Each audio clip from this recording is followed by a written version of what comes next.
application of multi-component, multi-precision arithmetic with branch-free algorithms and SIMD vectorization. And the presenter is going to be Tomonori Koya. Sorry if I mispronounced your name. Okay. You can start whenever you are ready. Okay. So I will start. I start my presentation about acceleration of multi-component, multiple precision arithmetic with branch-free algorithms and SIMD vectorization. I'm Tomonori Koya from Otemon Gakuin University in Japan. And can you see my slide? Okay. Uh, this is outline of our talk. First, we show our objective of our study. And next, we explain basics of multiple precision floating point arithmetic with branch-free algorithms. Third, we show the result of our benchmark tests on real and complex square matrix multiplication and polynomial function evaluation and to solve algebraic equations. Finally, we conclude our talk and we show our future work. We are in AI era. That means massive low precision computation mainly 4 to 16 bits executed to use AI functions.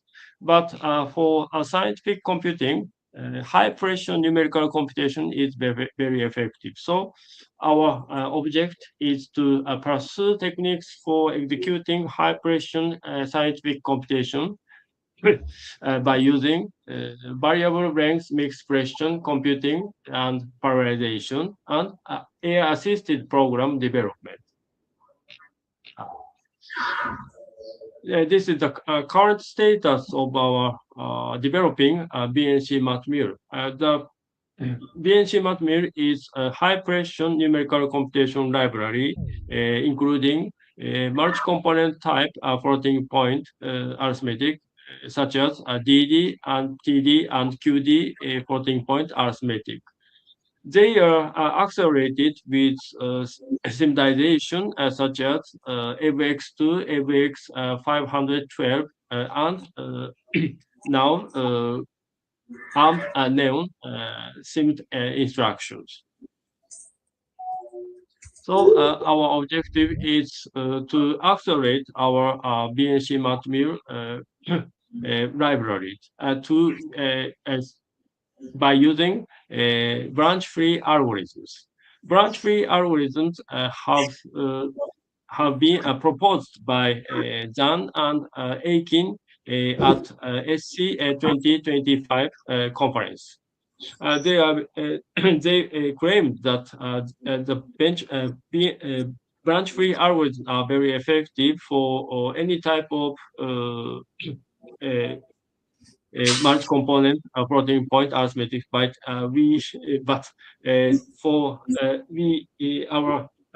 understand that TD and QD floating point arithmetic are very effective by using branch-free algorithms. But in case of double precision arithmetic, they are not so different from the current DD arithmetic.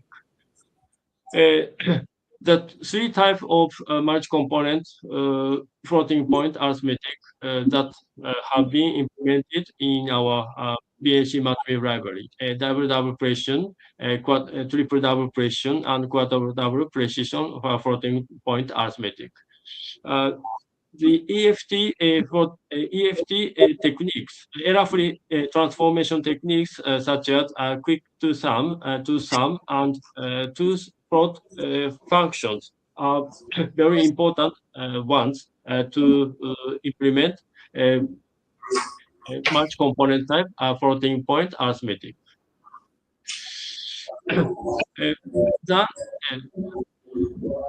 Their branch-free algorithms are very important, are very effective to accelerate floating point multi-component type floating point arithmetic because there is no if branches. They claim that speed up on CPUs with simple instructions are very effective. Now, these algorithms can be available in Julia Multifloat version 3.0. But there are some questions on their branch-free algorithms. One is uh, a substantial part of speed up may simply come from simulation. We want to compare with the carefully simulated implementation in our BNC MATMU library. And DD and QD branch-free algorithms are very certainly accelerated, but DD branch-free algorithms are not so different from the current DD arithmetic. So that is not so effective. We understand so. Uh, we show the branch-free algorithm, double precision branch-free algorithms. Algorithm 6 and algorithm 8 are uh, proposed double precision branch-free algorithms. That is not different from the current double precision floating point arithmetic, so that is not so effective. We understand so. But in case of triple double precision arithmetic, the algorithm 12 and algorithm 13 triple double branch free algorithms are very effective because in the algorithms we cannot find the renormalization process, including many if branches and and especially for triple double multiplication, the number of arithmetics can be reduced as described in the table. Branch free triple double branch free algorithms are very effective. We understand so. In case in case of quadruple double precision arithmetic, uh, the branch-free triple-double arithmetic addition and multiplication are very effective because of lack of renormalization process, including if branches.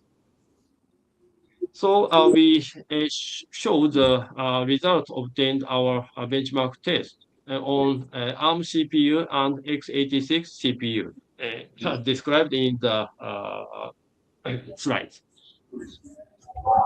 Now we show the result of our benchmark test on real square matrix multiplication with matrix A and matrix B as described in the slide. There are there are this figure shows the computational time of the real square matrix multiplication. As described, the figure shows TD and QD computation branch-free algorithm can be effective in the process, but in case of double precision, double precision square matrix multiplication, branch-free algorithms are not so effective. In case of parallelized square matrix multiplication, triple double, quadruple double, branch-free algorithms are very effective as described as described before in the process. In case of serial real square matrix multiplication. In case of a complex square matrix multiplication with 3M methods, triple double and quadruple double branch-free algorithms are very effective in as described this figure shows. This is there are a summary of a square matrix multiplication. In real matrix multiplication, as described in that described, the table shows branch-free matrix multiplication are very effective in case of triple double and quadruple double precision computation. Uh, and of course, in case of complex matrix multiplication, our implemented triple double and quadruple double branch-free algorithm can be effective in the process. Finally, we show the result of the benchmark test for direct methods. Direct method means Jurand-Kernel method to solve algebraic equations. The algorithms are shown in the in the left formulas. And our targeting algebraic equation is Chebyshev integration problem with constant weight. So the roots of the algebraic equation are the abscissas of the Chebyshev integration form. We show the result of our real valued evaluation of polynomial functions with real coefficients. As described, this figure shows triple double, triple double, S-string polynomial evaluation methods are very effective with simulation. Of course, in the case of quadruple double precision, string simulates polynomial evaluation very effective in the as described, this figure shows. But for complex varied evaluation of polynomial functions with complex coefficients, we cannot clearly find the effectivity of the branch-free algorithms described in the figure shows. Especially in case of especially on x86 environment, we cannot find the effectivity of the branch-free with branch-free algorithms um, simulated ones. Totally, we can find the totally we can find the process, we can find the effectivity for benchmark test of the Jurand-Kernel method. Branch-free branch-free the evaluation, simulated evaluation estimate the simulated S-string method with branch-free algorithms can be effective. Can be effective little bit in the process as described the table shows. Um, so we conclude our talk. Branch-free algorithms are very effective for addition and multiplication in TD and QD arithmetic because of reduce the overhead of the renormalization process. And they make an even larger contribution to improving the performance of complex arithmetic. So, as our future work, we want to complete Amneon code development and extend to SV2 sim instructions. Next, we want to accelerate multiple precision linear computation on ARM and x86 CPUs while advancing CUDA support. Finally, we want to address ill conditions and nonlinear problems by using our future BNC MATMIL libraries. That's all. Thank you. Thank you.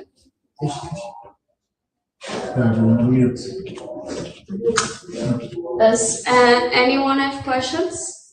We have now 5 minutes for questions. Okay, can I have very naive questions. Could you show the table for the comparison of performance for the in the first part? In the first part, so The it table. a table. Table. Yes. Table about table about the matrix multiplication. Yes. Okay, okay. It's Yes.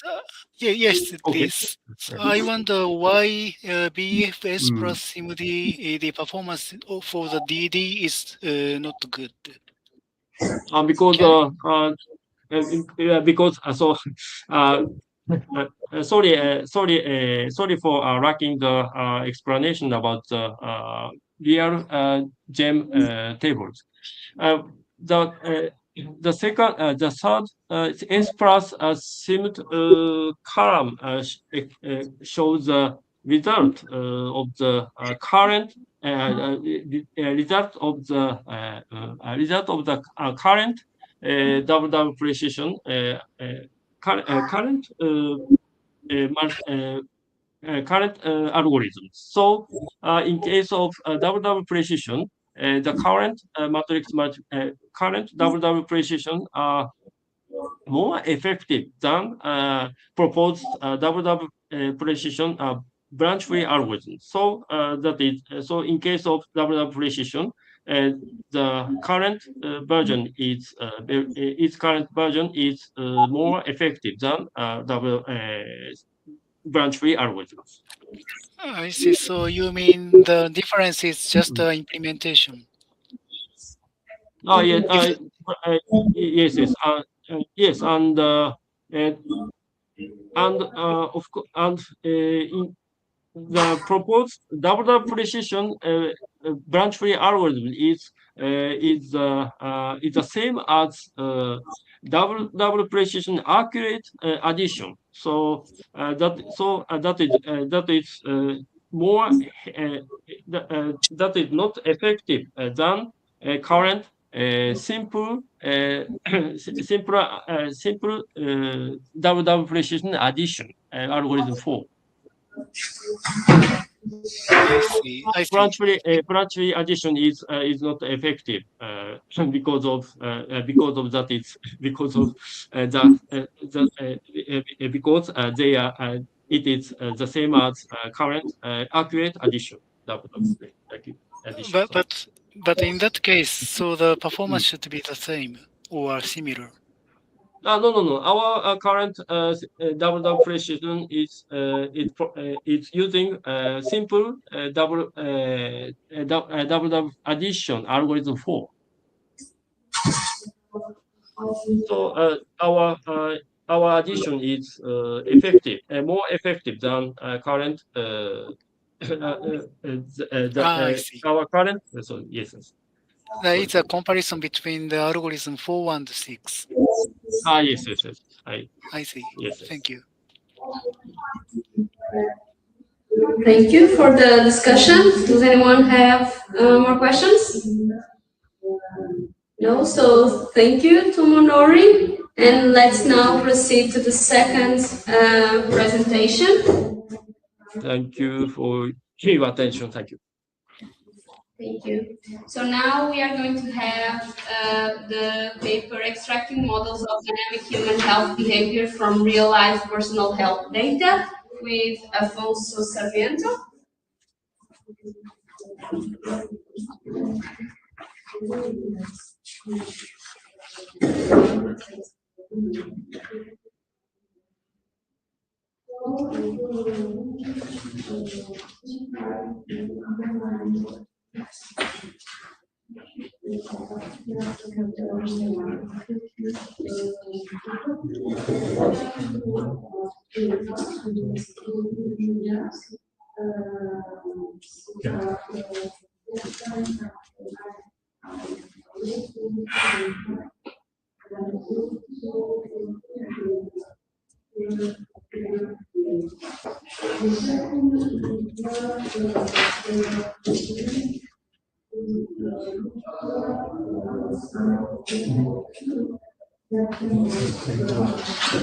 So, are you able to see the presentation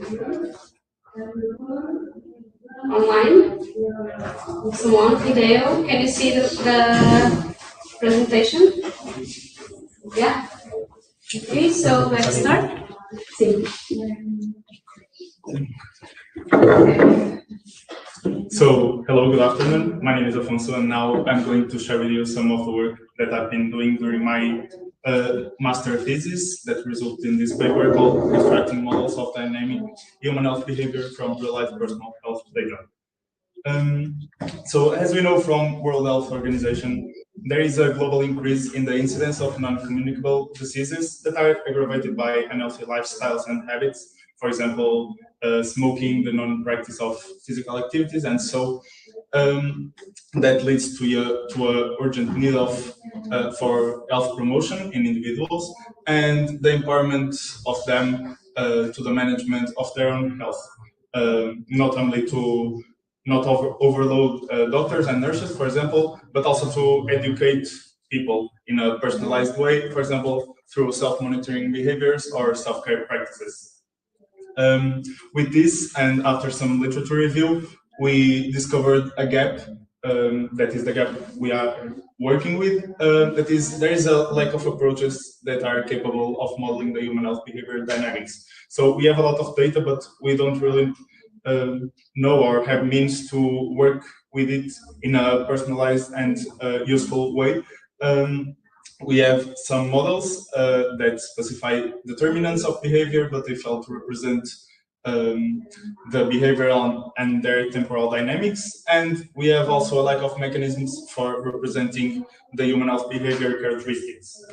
So with this, we get our research question, that is, how can we model health behavior processes from real life health data? That is supported by 4 sub-questions that are what are the defining characteristics of the health behavior, which process discovery and object-centric techniques exist for modeling these behaviors, how can multimodal sensor data be transformed into event logs, and which discovery algorithms and modeling choices produce the most or the best scenarios. Some of the objectives that we want to reach in a broad way is understand how human health behavior can be represented, derive these behavioral models from real life multimodal data, and examine the performance.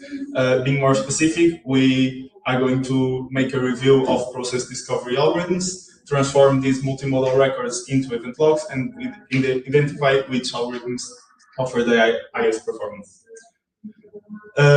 So for this work, it's very important for us to define what a health behavior is and which characteristics they follow, what is important for us. Health behavior is defined as a set of patterns, activities, and habits that are undertaken with the purpose of prevention and health maintenance, health restoration, improvement, and to promote well-being. And personalization is very important for us because individuals, we know that they vary in motivation, context, capability, and that's why we see this personalization as so important. The 4 main characteristics or dimensions that we use to define the health behavior is that this behavior is particularly structured or partially structured, or unstructured, stochastic, multidimensional, and context dependent. And with this, we notice that this behavior follows a process-like structure characterized by temporal patterns, interconnected activities, and context-dependent decisions. With the increase of data-driven approaches, for example, data mining or machine learning, we notice that it is possible to empirically model the real world, but as they don't follow a process-like structure, we tend to lose some of the dimensions that we consider the most important. So this loss is through the aggregation into static features, because the models cannot deal with the complexity of the human health behavior. So we lose, for example, temporal structures. And yeah, personalization tends to be very complex and very important because we don't talk only about which behavior occurs, but when it occurs and in what sequence. So we thought that process mining would be a good approach. Process mining works as a bridge between machine learning and data mining on one hand, and process modeling and analysis on the other hand. And here we have two main fields: traditional process mining and object-centric process mining. Traditional process mining is responsible for discovering, monitor, and improve processes from event logs and capture sequences, timings, loops, and deviations. And object-centric process mining adds the multiple object types and relations between modeled data, enables multi-perspective analysis, and captures this multidimensionality that we are talking about. With the literature review and aiming to the models that we thought that could fit the best the objectives that we want, we decided to work with 5 process mining process discovery techniques that were alpha plus, heuristics miner, ILP miner, inductive miner, and Fodina. And we evaluated them through behavioral and technical characteristics. To the data set, we also needed some selection criteria. So we decided to go with the open source data set that includes sensor data, preferably from 2 different types or more of sensors, reflect real-world conditions, and contain manual logs and a minimum continuous recording period. With this, we thought that the dataset called longitudinal multimodal dataset of type 1 diabetes would be a good fit with all those characteristics. The framework that was used was the process mining project methodology, a known methodology for dealing with these kind of processes that have 6 main steps. Starts with the planning, then the data extraction, data pre-processing, that is a very important step in all this process, mining and analysis, evaluation, and here, if needed, we can return to data processing or mining and analysis, and then behavior change intervention. To the creation of the events, so the event log creation, we decided to go with 6 events: the meal start, the bolus insulin intake, the postprandial peak recovery, so recovery to the normal glycosis baseline, and activity start and activity end. There we have a graph where we can see all the 6 events represented with a case notion of a meal in a timeline of approximately 4 hours. To the evaluation parameters, we used 4 dimensions that are commonly used to evaluate process mining techniques, divided in 2 fields: fitness and comprehensibility. In fitness, we have recall, precision, and generalization, and in comprehensibility, we have the simplicity. So, talking about the results, here we have the tested models, both traditional process mining and object-centric process mining, and all the evaluation that we had. We noticed, for example, that Alpha Plus and Fodina have the highest precision, which tells us that they are very restrictive. And for example, inductive miner and ILP have very high fitness, with what shows us that they can reproduce the recorded logs in a very good way. They all have good generalization, and we notice, for example, that Alpha Plus tends to be way more simple than the other ones. Talking about the combined score, that is average of the 4 evaluation criteria. We noticed that Alpha Plus has the highest score, followed by inductive miner and heuristics miner. Talking about the object-centric process mining, we noticed that they have in general much better scores. They have both perfect fitness, and inductive miner is better in all the other dimensions, which results in a better combined score than heuristics miner. We also try to work with different case notions, trying to understand if it can influentiate or not our results. We noticed that heuristics miner and inductive miner tend to be more stable across different case notions, and ILP alpha plus and Felina are way more sensitive to granularity. Alpha plus and Felina, for example, and also ILP tend to have worse results in more granular options. So here we have two Petri nets obtained from this. Here I make a direct comparison between traditional heuristics miner and OC heuristics miner. We notice that heuristics miner that is obtained from objective-centric perspective is way more organized, structured, and compact. For example, here we have looks way more better represented. Something to notice is that in traditional heuristics miner, we have a lot of nets and tends to be very confused. This comes because of that aggregation that I was talking in the beginning, that is the try to represent the multidimensionality in only one dimension. That, as we can see, it does not result very well. Talking about the qualitative analysis that was made, so the model selection prioritized behavioral fidelity and plausibility over aggregate metric scores.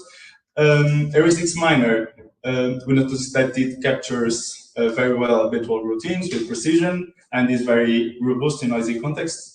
Inductive miner produces sound models and is very transparent.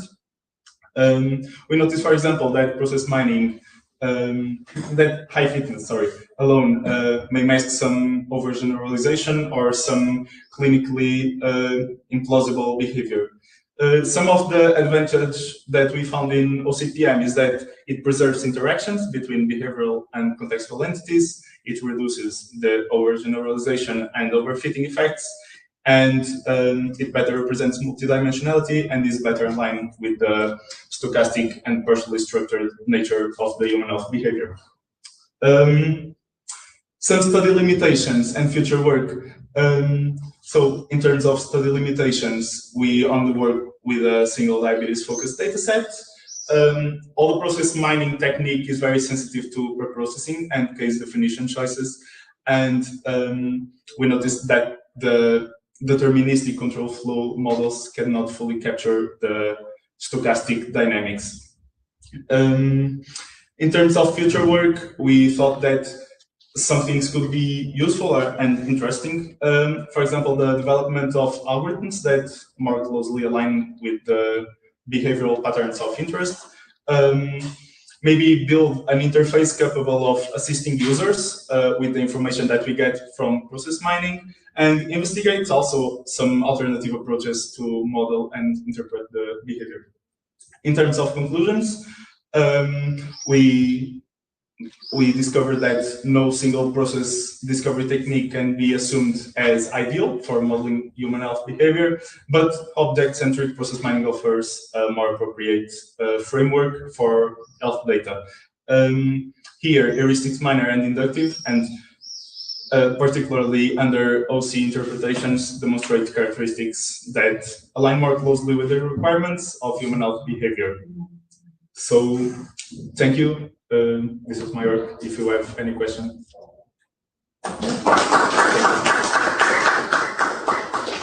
Now we have 5 more minutes for questions. Does anyone has one in the room? No? Anyone online? No? So maybe I have a little question that is, what is the cost of replicate this work into other data sets? Like you have worked with one data set and now you want to replicate this with another institution or data set like public one. What is the cost of doing this? What do you have to prepare or do with the data set? So I think that the most important part is the the data pre-processing. That was something that took me some time with the health data set, because I need to see the data set and understand what I can take from it. And so it is very simple in the theory and in a practical way, but it takes a lot of time. I think that is the main cost. And maybe some tries to understand, okay, is this that we want to take? No, okay, we can try another approach. And this is a work that you cannot like automatize. Like you have to analyze different data sets every time. Yeah, at least in this specific context, yeah. Yes. Okay. Thank you. Thank you. Let's now proceed to the third presentation, which is about the paper Lightweight Multisensor Modeling for Visual Braking Force Sensing. And it's going to be Hugo Peixoto presenting.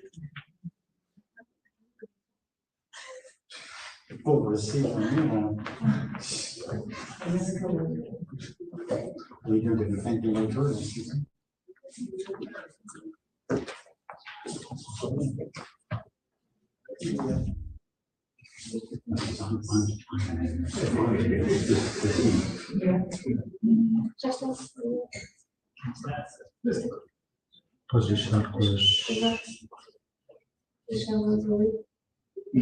Isso. Sim.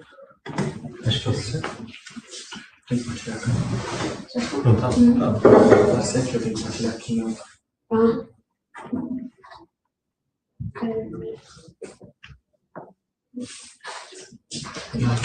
Deixa eu fazer. Okay, so someone can confirm me that you can see the presentation about lightweight multisensor modeling.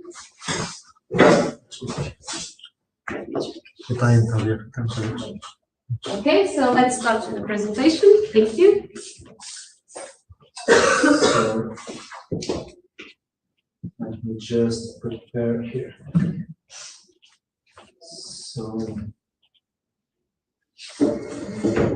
good afternoon to all of you. Sorry for my introduction. My name is Hugo. I'm here to present this work, Lightweight Multisensor Modeling for Virtual Braking Force Sensing. So this work was a joint work with three main institutions. Here in the University of Minho, where I belong, Digital Transformation Collab, DTX, and then SEA, which is a huge company in Porto, Matosinhos. We together were performing a work to the PRR, the Public Resilience Program for the European Community. So this is our small work and our small contribution. I was not supposed to be here today. It was supposed to be another colleague of mine. So I'll try to do my best to promote their work and try to see if you can understand what we did. So our main goal is to contribute to a lightweight vehicle, electric vehicle, that will run through the streets in Portugal, that can be rented.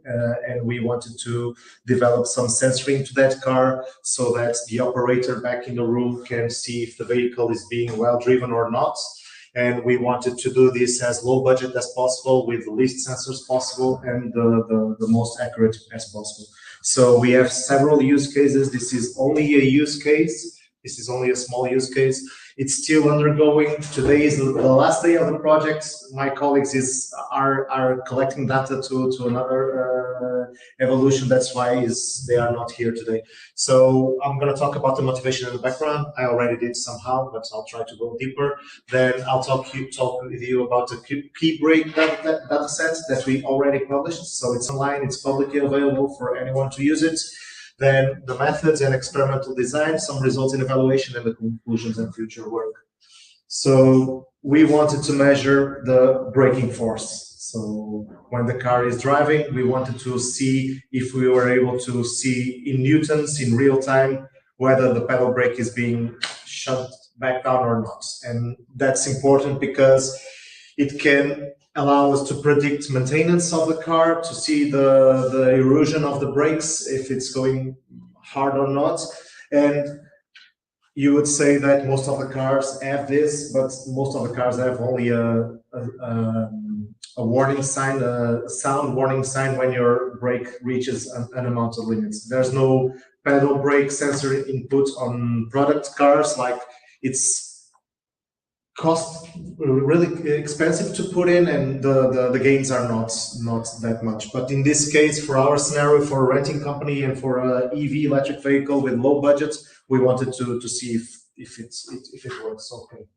So we wanted to try to get these three constraints done, like cost sensitive design. We have low budget to do the car. It's a really small engineered car and small amounts. There's also limited energy because the car has low batteries. The batteries are really small. We wanted to save as much energy as possible. And the sensors that are available on the car are really low. And therefore, we wanted to get... You're regenerating energy. When you brake, you put the energy in the... Yes. But the car is really small. So, like the... I mean, that's easier to measure than the force of the pedal. It's easier to measure how much energy goes back to the battery. We try to do that. We are going to try to do that, to measure the battery signal, but we did not take that. What we did was, you're going to see, we used the inertial measurement unity and the motor force, also the torque for the motor. We have also some data on that, so that we combine with the inertial measurements, like if you are going forward or backward or braking or not, and we somehow had some good results. And the sensors is really low also. So what we collected was, as I said, sensors from inertial and the motor sensors, and the CAN and the satellite information. We used a lightweight machine learning model, tried to measure this, and we were able to see in real time the brake pedal force in newtons. Our main contributions are these 6, like virtual sensor for braking force using only low-cost signals, constant per window cost, so we divided our signal into strict window sizes. So in that amount of time and that window, we have always the same amount of signals that are present, so no variation. We have sparse interpretable feature selection that preserves accuracy, a systematic design space analysis for every key choice. We also did a modular pipeline that is reproducible, and in the end, we have the Q-brake public data sets. So, as I've said, we did this on a company in Matosinhos. The car was not outdoors drivable yet. It was an experiment indoors. We did not have the license to drive it outdoors, so we had to do this inside this circuit. We started here and did some goes arounds. We did 14 trips, more about 24 kilometers, and the vehicle, as I said, it's about one ton of weight, because we drove it with 1 person, 2 persons, 3 persons. We tried different approaches to see the variations, and we tried to see if there are several steps, like asphalt and cobblestone and concrete, and going up and going down. We have a lot of different aspects to this. So, as I've said, what you collected, the accelerometer and gyroscope for inertial motion. As you can see, they are on different rates. This part of the signal processing is not my part, but I'll try to do if you have some questions. We also collected the CAN bus telemetry, current, voltage, RPMs, throttle and torque, and then the location and velocity from the GNSS, and the ground truth. We were able to install a small sensor there to see, to collect the ground truth and to compare with our models. As I've said, we performed a lightweight machine learning pipeline. As you can see, this includes HOSBAG, which is the communication inside the car, to collect and to provide information from the source of the car. This is the car. It's not like this, but it's somehow similar with this. It's really small. And we collected the sensors. These are the sensors. And we used 13 trips as development to train and to see the performance of the models. And then we used another data set to test without previous knowledge. So we changed the number of occupants, the road slope, and the brake force. We did some trips with heavy braking, normal braking, somehow between normal and heavy braking to see the variation of it and try to take all of the inputs possible. We did some data preprocessing and we did the windowing, as I've said, to always have the same amount of settings available on the window. So after several tries, we did a 500 milliseconds window size, and we did the feature selection in the model. The window size, as I've said, we tried from 100 to 1000 milliseconds, and we saw that 50 milliseconds was the best. Then we performed with several models. Light GBM was the best. I'm going to say it further down the road, but this one was the best, but we tried with several other ones. We also did, we had in the beginning 48 features. Then we using Lasso, we were able to reduce to 36 with only a deviation of 0.2 in the results. So it was good. We did that to reduce and to make it more lightweight. And then the final fit, we were able to use the model and see the results. So as I said, these are our results, just so that you can understand the amounts. I should have put it here, but in some cases we have 900 Newton force of braking force, but a normal trip goes usually around 200 most the force. So our model, the best model was this one, Light GBM with 15.32, and it has a R square which is 95, which is really good and explains most of the happenings in the data set, and it's looking good with the results. All of the others, some of them are also pretty good, but this is the best one. We tried. And here to justify our choices for the windows and for the Lasso, we tend to see if there was some plateau that we could achieve, and around 500 everything was going smoothly. So 500 was the choice. Even here you can see that goes well. Then with the Lasso we were able to reduce only 0.2, and as I've said, and the acceleration front mean was the main feature that was able to help the model to decide better. Here, we also had some thoughts about the sampling rates. As I've said, not my part, but we wanted to see if there was a sensor with a small sampling rate, for example, if it would negatively influence our results. And as you can see, it can go down up to 10 Hertz, that the results are somehow similar. It's like really stable. So in our thought, in our investigation, probably it won't take as much damage in our algorithms or our models as we were supposed. Then we tried to see if there was any difference if we only used some parts of our data sets instead of using the IMU, then the motor, then the GPS. We only used each one to see which performed better, and the result told us that the IMU, the inertial measurements, and the motor performed the best with 14.58. So the GPS does not provide any information. Somehow it tends to make it worse, so it should not be included in future work. Also, we try to see the effect of the training, to see if there was differences between going forward on a dynamic trip or just using the braking parts, and the dynamic Light GBM performed better, so it was okay. Then we used a new data set, as I've said. We used a test strip data set, and the results were these ones. As you can see, the best result was 14.58. I think now we have 8.37, and this is because this strip is like neutral tip. There's no hard braking test. It's like someone is driving normally, braking through a crossway, or braking to I don't know how to say it in English, but like a lomba, like slope, yeah.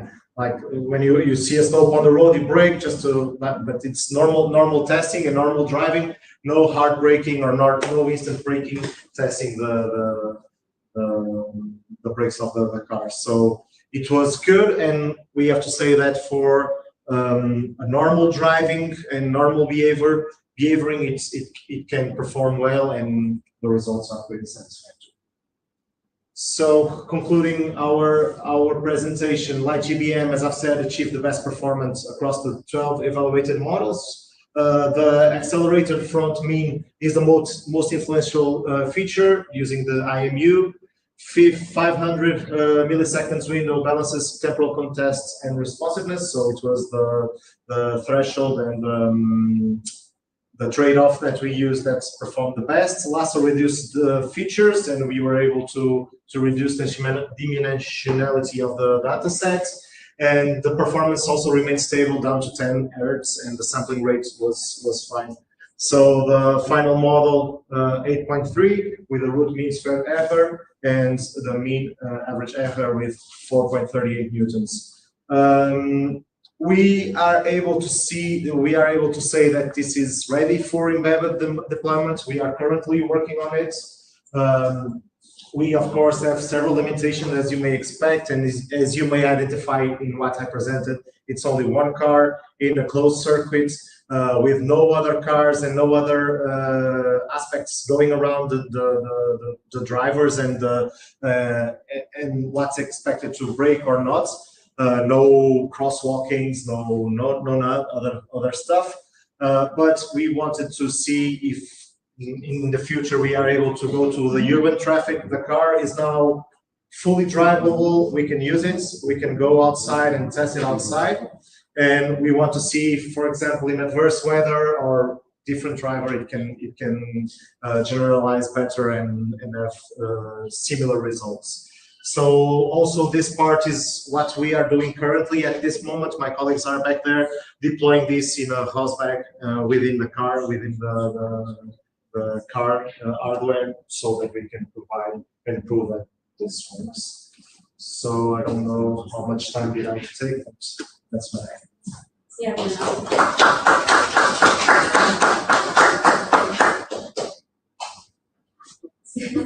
Sorry to interrupt.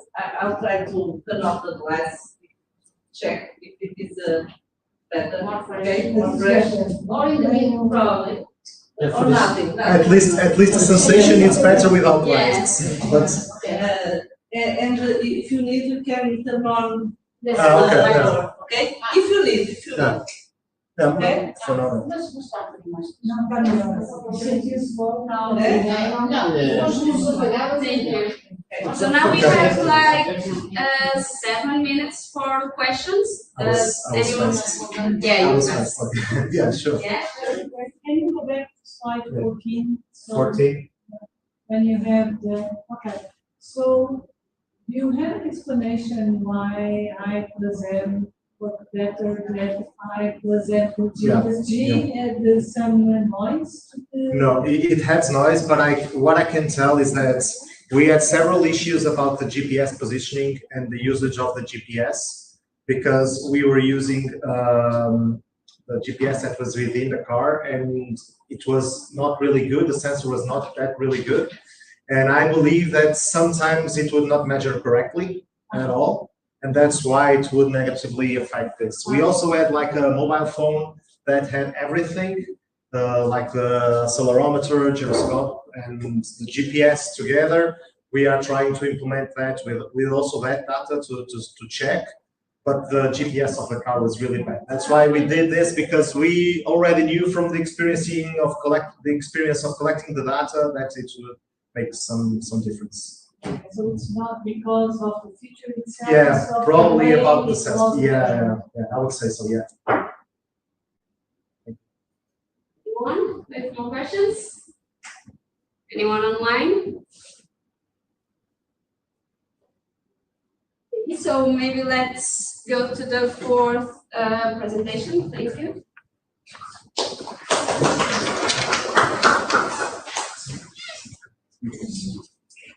So now it's a virtual one, I think.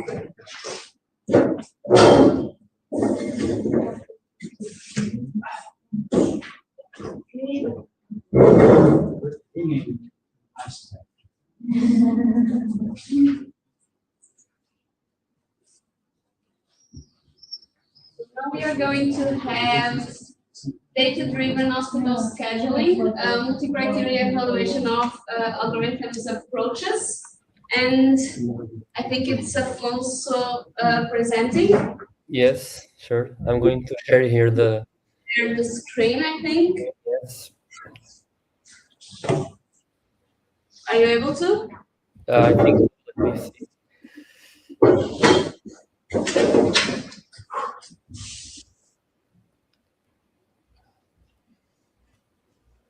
Okay, so we can see the presentation? no, yes. You can start whenever you're ready. Okay. So I hope you can hear me well. Good afternoon, everyone. As my colleague Hugo said, I'm also in the same position as him. I was not supposed to present this paper, but I will try to do my best. My name is Afonso Lobo. I am here. I am from the University of Minho here, here in Portugal. I will present this study, as Regina said, named by a data-driven hospital scheduling system, a multi-criteria evaluation of algorithmic approaches. This is a joint of work with my colleagues Rafael Amorim, João Lopes, Tiago Guimarães, Júlio Duarte, and Manuel Filipe Santos. So before I start my presentation regarding our models, our objective function, and our conclusions, we need to firstly understand what is hospital scheduling and why is it so important. In a hospital unit across all the hospital and healthcare environments, the exams and the researchers are very different, and they share among them a different kind of characteristics.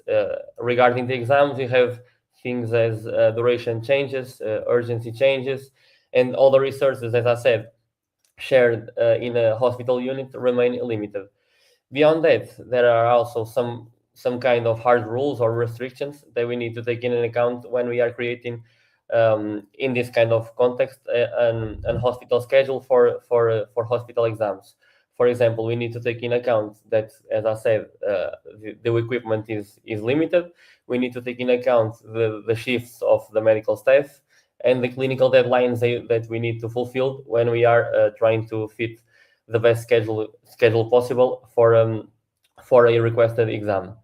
When this is not possible and when we have a bad schedule, two main things can happen. Patients will be unsatisfied and they will wait more time for their exam to be scheduled and realized, and the resources of the respective hospital unit will not be used in the most perfect manner possible. Doing this by hand, it is a critical and very difficult task to do due to the fact of a simple person or a bunch of persons cannot handle a huge quantity of exams, a huge quantity of machines, and handle this engineering of these rules and restrictions all at the same time. And this is why normally these kind of decisions and scheduling made by man or in person usually lead to bad decisions that hurt the patients and also that increase all the operational costs in a hospital unit. To fight this and to solve this problem, we thought that we need another way to do this, a smart and automatic way by these optimization algorithms that I will present in the next slides. So before we start to cover the study, we needed to understand what was present in the literature and analyze the related studies regarding this aspect. And we needed to constitute our motivation, our research gap, and to analyze what was missing in the other studies. We found three main gaps. The first gap was that most studies like this used only one method, and there was no fair comparison of our algorithms that we cover in the study, such as MILP, particle form optimization, and genetic algorithms together. There was no there was no identical comparison inside of the same formulation, inside of the same problem, let's say like this. So the results from the papers that we consider as related work could not be compared to ours. Then the second gap was that many of the studies that we analyzed used mostly simulated or fake data. So the real complexity of all the hospital settings and all the hospital environments was missing, and the results were not easy to generalize and to take conclusions on. The third gap was that there were no analysis after any kind of optimization, at least an analysis that could lead us to a full comprehension on why a decision was made. And this is what creates the current black box that we have in this kind of solutions and in this kind of algorithms when we are applying them. As we do not know, most of the times do not know why some exams are chosen and others are not. Our work with these three gaps tries to fulfill them and to solve these three problems. Now, talking about the algorithms and the study that we did, to solve the problems, we used these three algorithms that I stated before, but only one common framework and one common objective function. The first algorithm that was analyzed and target of study was MILP, an exact mathematical model that uses equations to find the best possible solution. The second one was particle swarm optimization that works like a group of birds searching together with 100 particles and 40 steps. And the third one was the genetic algorithm that works like evolution in nature that started with 80 populations or 80 solutions and 12 generations to evolve. The most important point here is that all these three algorithms were tested with the exactly same objective function and the same real hospital data. This makes this comparison fair and reproducible to do. Now, before I start to talk about our fitness function and our problem formulation, I need to talk about the data that we have and the preprocessing that was made on the data. We used the real records from a hospital unit here in Portugal. The data records were comprehended from October to December of 2021. These are real and were real operational records, not fake data, as I stated before. We used and we considered only one daily shift from 8 in the morning to 11 at night to allocate the exams. And for each exams, we knew four things: each duration, priority, the deadline, and the creation date. The priority was the most important constraint that we needed to take in account when we were formulating the problem, as we wanted to prioritize the allocation of the most urgent exams in the exam schedule. And this priority had three levels. It was P0, P1, and P2, being the P2 the most urgent level. And it is also important to say that we did not use any synthetic data in this case, and we did not make any assumptions about the current data distribution. Everything that we worked on was the real data that was handled to us. Okay, now talking about the problem formulation and our multi-criteria objective function. Here we can see the variables and the constraints that we had in account when we were formulating the problem, and each variable had associated with it a weight that is that weight that formulates and that fits the importance that each variable has in our problem and in the exam schedule. So here we can see our fitness function or the objective function that has a z-score that is a penalty, and we wanted to minimize this score. We wanted this score to be as small as possible. And this formula has penalty points for bad things with different weights, as I said. The first thing penalized and the order here does not translate the importance that these variables has in the problem formulation. But the first thing that appear here is the waiting time, as we want to reduce the total waiting time for the patients. The second thing to be penalized were the deadline violations. We penalize exams that were and that are done after the clinical deadline. Third, the priority non-compliance. As I said, urgent exams must come first, so P2 before P1 and P1 before P0. Fourth, we wanted to minimize the empty time and to reduce the idle time to optimize all the process in a schedule and to reduce the efficiency of all these processes and to reduce the empty time of the equipment and the medical staff in a exam schedule. And finally, we had one reward, as we wanted to put similar exams together, because similar exams tend to need similar medical staff and similar equipment. And exams like CT or MRI, we wanted to put them together to reduce all the setup time. So we put it here a positive penalty, let's say like that. So with this said, if we could get a small z-score, it would normally mean that the solution obtained was good and it was balanced when comparing to the to the hospital settings. Now, talking about the results that we have, here you can see the results in the graph in the left. So this chart shows the penalty score for each algorithm. I would like you to remember that lower score is better. So we can see here that the genetic algorithm, it remains and it is a clear winner. It has the lowest score with 31,000. MILP comes next with 48,000 score, so nearly 52% more penalty than genetic algorithm. And particle swarm optimization, or PSO, was the worst of the three with 53,000 penalty, meaning by that in other words, let's say genetic algorithm would represent a 34% improvement when comparing with MILP, and about 40% better than PSO. The genetic algorithm, like this process and these results, were not just they were made with and constructed with multiple runs. And genetic algorithm was better in all parts of the objective function in a consistent way. Now that we know and that we understood that genetic algorithm was the best algorithm to solve this kind of problem, we needed to understand if this algorithm would represent any improvement or any value to the current hospital settings and to the current hospital solutions. So what we did, we compared the solution provided with the genetic algorithm. We have their score, and we compared the current solution that we have from the hospital data, and we put it in our objective function.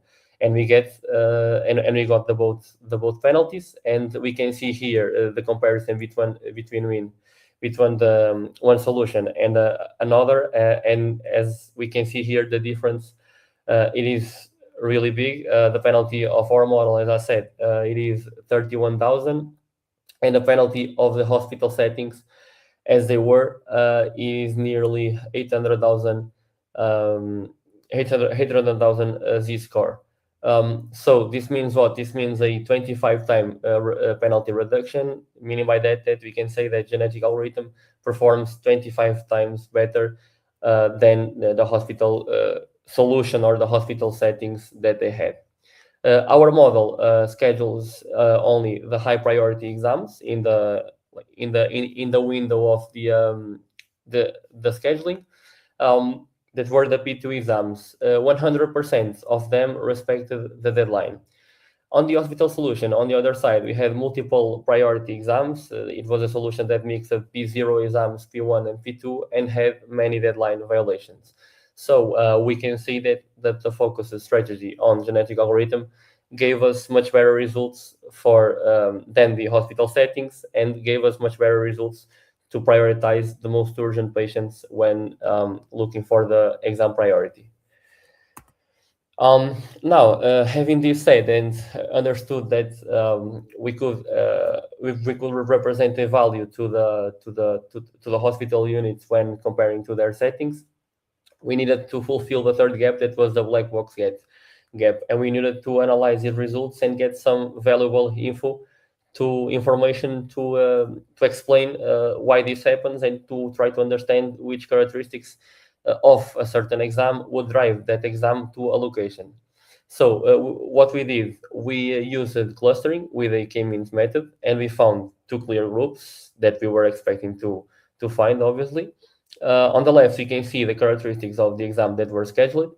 They were most likely CT exams and MRI exams. They have short duration.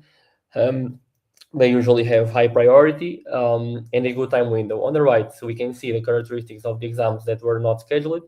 They have usually longer duration, lower priority, and they tight or expired deadlines. This was very useful to us, as this confirms, this clustering confirms that our objective function, it was working on a correct way, and it gives us an insight and an interpretable and auditable reason for each decision that was made by the algorithm. Ending with this, and fulfilling the third gap that I stated before, that was trying to fight the current black box of these models and the decision that they provide us. So with this said, I will now take on the key contributions that we can take on our study. First, we did a systematic multi-algorithm comparison. We evaluated meal particle swarm and genetic algorithms under only one unified formulation on real data on the same context. Second, we did a multi-criteria objective function that could capture the operational needs at the same time that took on account all the clinical needs. And third, we did a clustering-based explainability with k-means that reveals which exams attributes drive a certain exam to the allocations decision. Together, these contributions can give us both good performance and a clear explainability. To conclude, we can say that the genetic algorithm, it is and it was the best method for this kind of hospital scheduling problem. It gives better and more regular schedules, and the clustering shows us that this model is clear and easy to understand. In the future, we would hope to add more data, more shifts, more parallel exams, and also to handle with real-time situations like cancellations and the new urgent exams. With this, I end my presentation. Thank you very much for your attention, and I'm happy to answer all your questions. Thank you.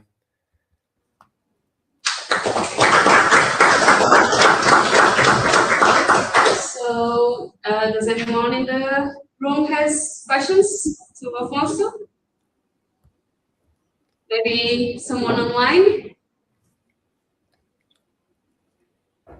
No, so thank you, Afonso. Thank you. Let's now proceed to the final presentation. Thank you. And the final presentation is about a paper called Supporting Hospital Operational Decision Making Through Early Prediction of Length of Stay. And the presenter is going to be, I don't know, Matilda? Yes. Yes, so Matilda is going to present. Can you share your screen so that we can confirm?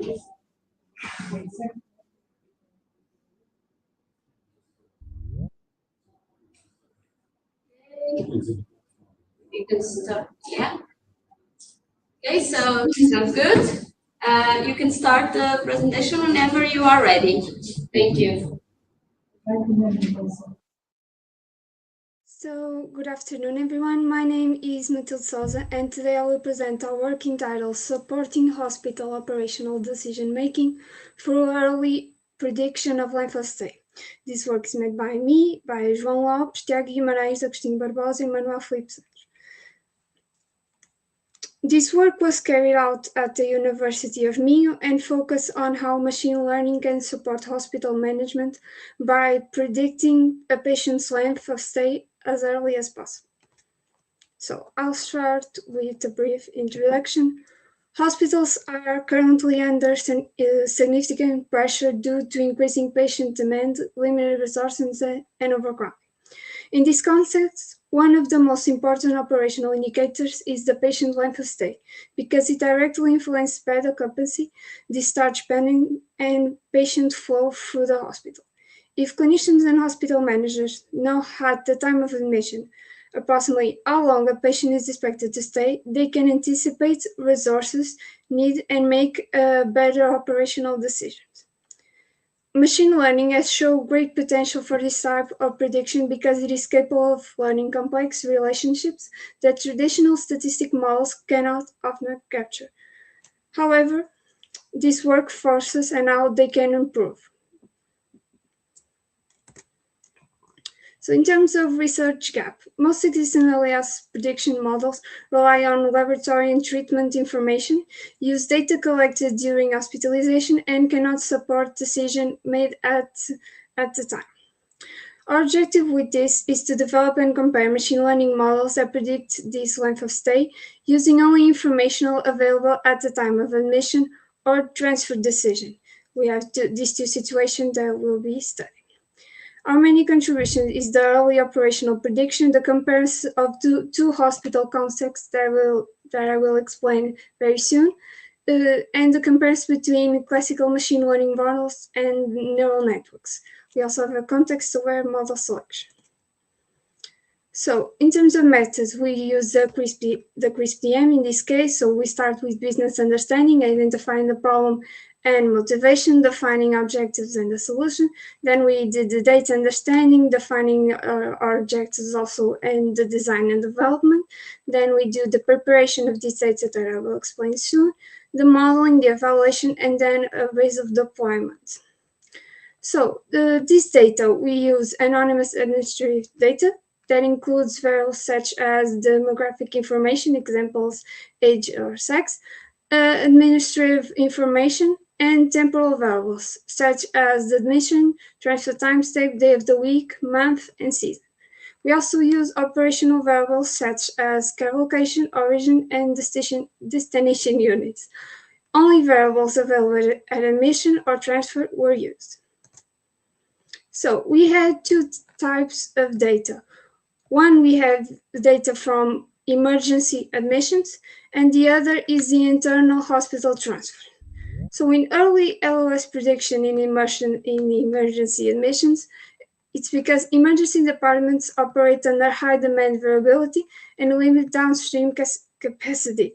Admission decisions must often be made with limited information, yet accuracy, length of stay estimates are essential for proactive management and patient flow coordination. In our other case, we have transfers between hospital units, which affects workload distribution and bed turnover. Anticipated prolonged stays may generate congestion across departments, yet predictive tools supporting the length of stay estimation at the time of transfer remain scarce. We have two cases here because since we studied the same timeline, more or less, we have a lot more data from emergency admissions than hospital transfers, since that in the same time, in hospital normally, we have a lot more emergency occurring than hospital transfers. So our data is historic data extract from ULSTS, Hospital Information Systems. Like I said, we have two independent type of data. The challenges that this data presents is that we have missing values, inconsistent data formats, and a strong class imbalance. We have many short stays. For example, we have, in the terms of a length of stay, we have a lot more people that stay between 1 and 3 days than, for example, 30 days. In terms of preprocessing, we have removal of invalid LS values, imputation of missing data, encoding of categorical values, scaling of numerical values, and imbalance aware strategy. So our target value in both of these cases is aggregated in a different way. In the emergency admissions, we have a class that is less than 3 days, 4 to 7 days, 8 to 14 days, 15 to 30 days, and more than 30 days. In the transfers, we aggregated 1 to 3 days, and all the others are kept as separate categories. So in terms of machine learning models that were tested in both cases, in the emergency admissions, we tested, for example, random forest, gradient boosting, global neural network, and we did ordinal classification that focused on scalability. In the hospital transfers, we also use random forest gradient boosting, but this time we use also banging models and a neural network that focus on class imbalancement. In terms of results, we had in the emergency dimensions, we have the ensemble models that presents a performance up to 0.9331. They presented a strong performance in data-rich location and are sensitive to limited data availability. The neural network, in these cases, presents 0.4538 and a macro F1 of 0.3651. It's a lower performance compared to the ensemble models, but it provides a more scalable and reusable model. So in the end, that's what we choose because it was more safer. In terms of hospital transfer, we had the classical models that it was the worst in this case.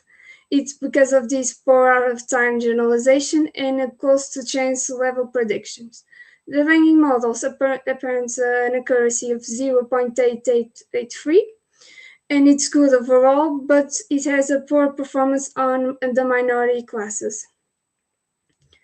The neural network in this case presents an accuracy of 0.8553, and it's the most balanced performance better capturing intermediate and long stays.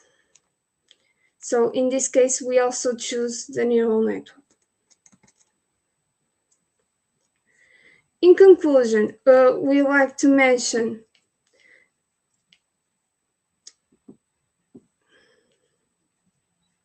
that early life prediction is feasible with routinely collected data.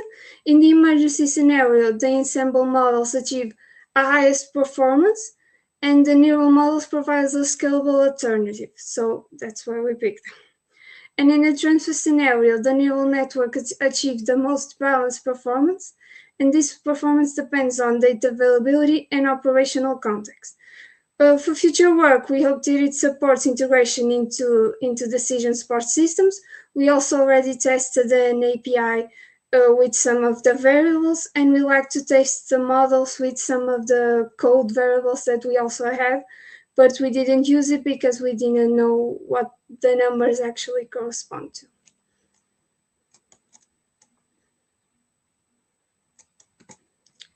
With this, I conclude our presentation. Thank you. Any questions? Okay, thank you, Matilde. Does anyone has questions? Matilde? No? Anyone in the virtual room? I don't think so. So thank you, Matilde. And I think we are in conditions to close the session or to finish the session. Thank you, everyone attending virtual and here in the room as well. Okay, so and the coffee break for the people here, it's at 4:40, so 3:40. Okay, so in 15 minutes. Thank you, everyone.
And he says he can moderate the session if you want. I don't know. I don't know what you mean by moderate the session. I think He's the chair. I'm here just like a system. So he should just come up and introduce, and after that, yes. He starts introducing the session, the participant for who's presenting, and the paper.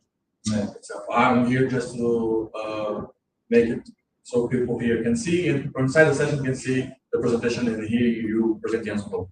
Okay.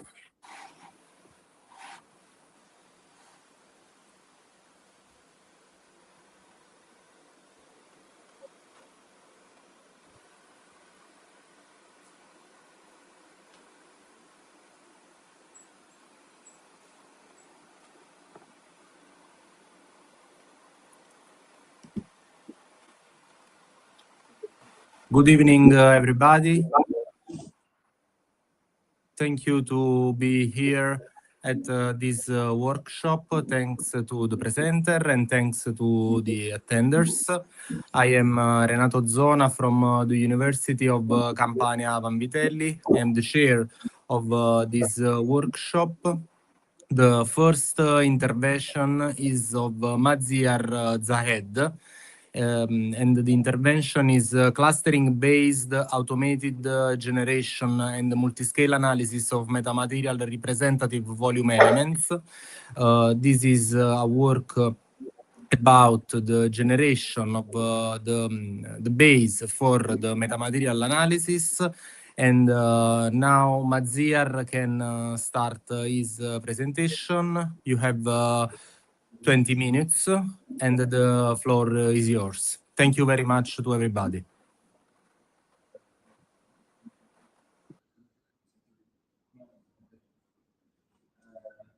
So good evening, everyone. Thank you, Professor Zona, for the introduction. And my name is Maziar Zahed, and today I will present our work entitled Clustering-Based Automated Generation and Multi-Scale Analysis of Metamaterial Representative Volume Element, as Professor Zona said.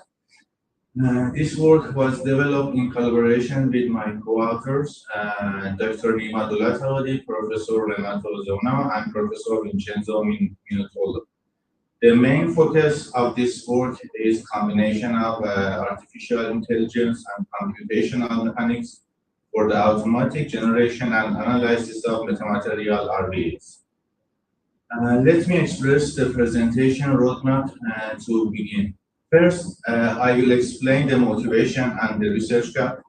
Then I will introduce the RVE-based modeling strategy for the structured metamaterials. After that, I will describe the AI-driven image-to-geometry pipeline, including filtering and geometry representation. Then I will discuss the mechanical characterization, including elastic homogenization and finite element limit analysis. Finally, I will summarize the main results, limitations, and future developments. The motivation comes from the fact that structured metamaterials are not governed only by the base material. Their mechanical behavior strongly depends on the internal geometry, such as the topology, strut thickness, node connectivity, and cell size. To study these materials efficiently, we use representative volume elements that we call it RVs. However, manually creating many complex RV geometries in CAD is time-consuming and not scalable. Therefore, the goal is to develop an automated workflow that starts from image-based inputs and leads directly to 3D geometries suitable for finite element and limit analysis. In the literature, several directions has already been explored, including inverse design, generative, inverse design, generative modeling, nonlinear response, and collapse assessment of architected metamaterial. However, generating complex geometry is only one part of the problem. The generated RVs must also be physically meaningful and mechanically stable. Otherwise, the following finite element analysis would not be reliable. This work addresses this gap by connecting AI-based RV generation with filtering, homogenization, and finite element limit analysis. The objective is to combine artificial intelligence and computational mechanics in a single framework. AI is used to generate RV geometries from images, while computational mechanics is used to evaluate the generated structures. The main contribution is not only the generation of geometries. The contribution is the combination of generation, filtering, homogenization, and limit analysis. This makes the framework useful for both design and mechanical assessment of metamaterial. The workflow consists of 4 main stages. In the first stage, the input image is segmented to material and void regions using deep learning. In the second stage, invalid configurations are filtered out. This is necessary because AI-generated geometries may be disconnected or mechanically unstable. In the third stage, the valid geometries are presented either as node and start networks or as implicit surface-based geometries. Finally, the admissible RVs are analyzed using finite element analysis, homogenization, and finite element limit analysis. The study considers well-established structured metamaterial unit cells. The pure cubic lattice contains members mainly along the cubic edges.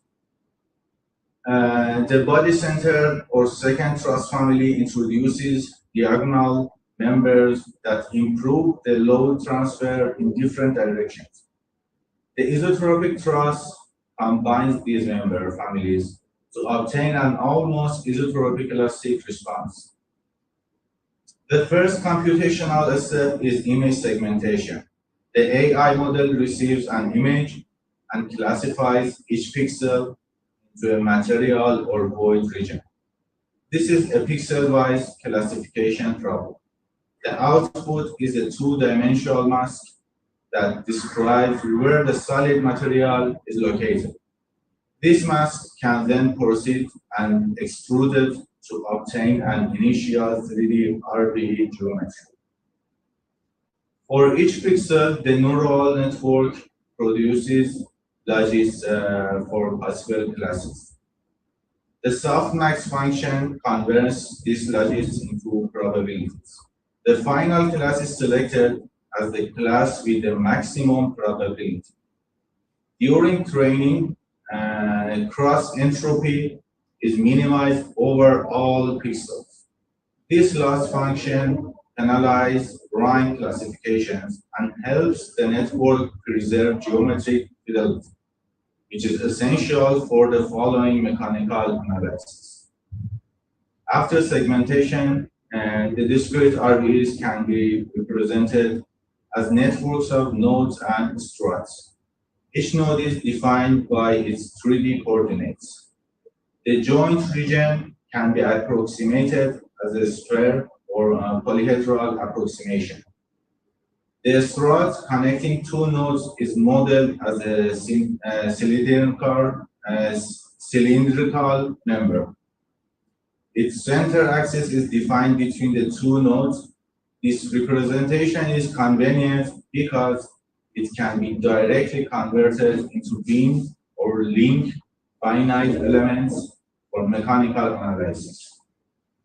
In addition to discrete node and strut lattices, the framework can also present surface-based metamaterials using implicit geometry. In this approach, a continuous scalar field is defined over a 3-dimensional domain. The geometry is extracted as an isosurface where the scalar field has a constant value, which is C. The marching cubes algorithm is then used to reconstruct this surface as a mesh. This is particularly useful for complex geometries such as triplet, periodic, minimal surfaces. A critical part of the workflow is structural filtering. AI-generated outputs are random and may not always be mechanically valid. For example, an RBE may contain disconnected members, unstable mechanisms, or geometries that cannot be manufactured. Therefore, filtering is used to keep only admissible configurations. This step is essential because the mechanical analysis is meaningful only and only if the input geometry is physically valid. While the RV geometry is three-dimensional, each strut can be presented by a one-dimensional structural element used in 3D space. Beam elements can capture both axial and bending behavior, while link or truss elements mainly represent axial tension and compression.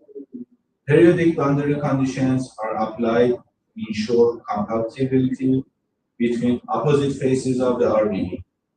This finite element model is then used for both elastic homogenization and limit analysis. Elastic homogenization is used to replace the complex lattice RBE with an equivalent continuum. This doesn't mean that the lattice is physically solid. It means that at the macroscopic scale, the average stress-strain response can be represented by an equivalent stiffness matrix. Unit microscopic strain fields are applied to the RBE. The reaction forces and the cube faces are obtained from the finite element model and used to compute average stresses. By repeating this for the fundamental strain cases, the homogenized stiffness matrix is constructed. The elastic stiffness is naturally a fourth-order tensor because it maps the second-order strain tensor to the second-order stress tensor. For computational purposes, Voigt notation is used to rewrite this tensor as a 6x6 matrix. For cubic symmetry, the matrix has only 3 independent elastic constants. If the material is isotropic, the stiffness matrix can be described by only 2 lame constants, lambda and mu. After obtaining the homogenized stiffness matrix, the isotropy of equivalent material is evaluated using the Zener ratio. For isotropic elastic behavior, the Zener ratio should be equal to 1. The parametric analysis shows that when the diameter of the second truss family is 0.25 millimeter, and the pure cubic member diameter is 0.40 millimeter, the Zener ratio becomes exactly 1 for both link and beam element models. This identifies the geometric configuration that gives isotropic elastic behavior. In addition to elastic properties, the ultimate strength of the RBE must be evaluated. Limit analysis is used to estimate the maximum load that the structure can sustain before collapse. The lower bound theorem states that if a statically admissible stress field can be found, and this field satisfies the yield constraints, then the corresponding load is safe. Here, yielding is a local condition at the member level, while collapse is a global condition of the entire RBE. In the Fella formulation, the actual stress field is written as the sum of 2 parts. The first part is the elastic stress response, scaled by the load factor K. The second part is a self-equilibrated stress field. The self-equilibrated stress doesn't create additional external forces. It presents possible internal forces allowed by the geometry of the structure. The optimization problem searches for the maximum load factor K, such that all axial forces and bending moments remain within their yield limits. The optimal value is the collapse multiplier. The trained AI model successfully converts image inputs into 3D RV geometries. The segmentation masks are processed, extruded, and converted into solid or mesh-based models. The geometries can be exported in several standard formats, including EWG, OBJ, STL, and STL. This means that the output can be used for CAD modeling, mesh processing, additive manufacturing, and finite element analysis. The main benefit is the reduction of pre-processing time, especially for complex lattice configurations. The results confirm that the mechanical properties of the lattice are strongly controlled by geometry. In particular, the ratio between characteristic cells size and the strut thickness has a major influence on the effective properties. The equivalent elastic modulus is significantly lower than the modulus of the base material, which is expected because the lattice contains voids and behaves as a proposed architecture. The numerical results show good agreement with experimental data obtained in references with an error of about 7%. The workflow also reduces the computational cost by approximately 95% compared with the conventional modeling approaches. However, filtering remains essential because AI-generated geometries are not automatically guaranteed to be stable or manufactured. The study also has some limitations. Only one material and limited number of lattice classes were considered. In addition, the AI algorithm doesn't guarantee that the generated structures are mechanically feasible. Future work should extend the approach to multi-material systems and include physics-informed constraints in the learning process. More complex loading conditions and real-scale structural applications should also be investigated. To conclude, the main message of this work is that AI can be used to generate candidate RV geometries, but computational mechanics is still necessary to validate and evaluate them. The proposed workflow integrates AI-based generation, structural filtering, elastic homogenization, and finite element limit analysis. This provides a scalable and data-driven direction for the design and analysis of mechanical metamaterials. Thank you for your attention. I will be happy to answer your questions.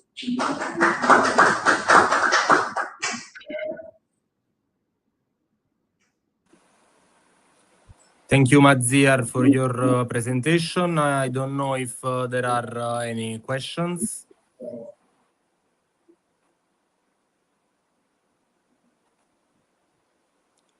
If not, I have one. How do you think to improve the data set and the database of the RVE of the metamaterials considered? Sorry, can you repeat your question? Yes. How do you think to improve the database and the data set of metamaterials? I think by learning and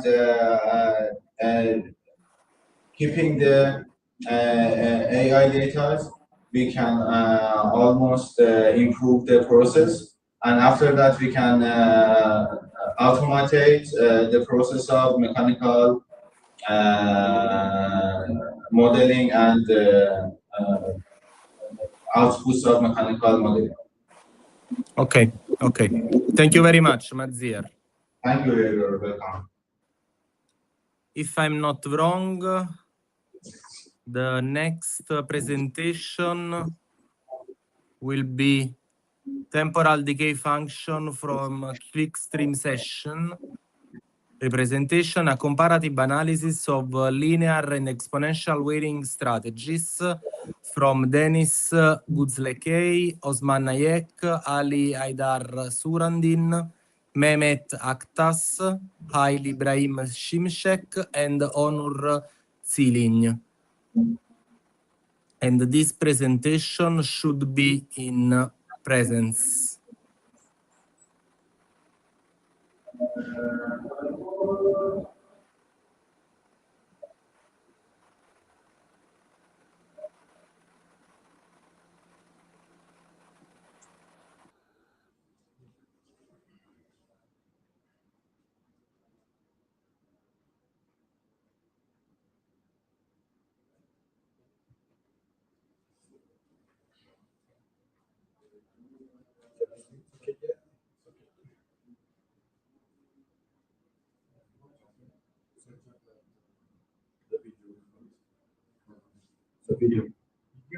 They can see or not?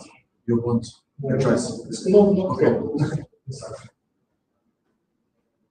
Hi everyone.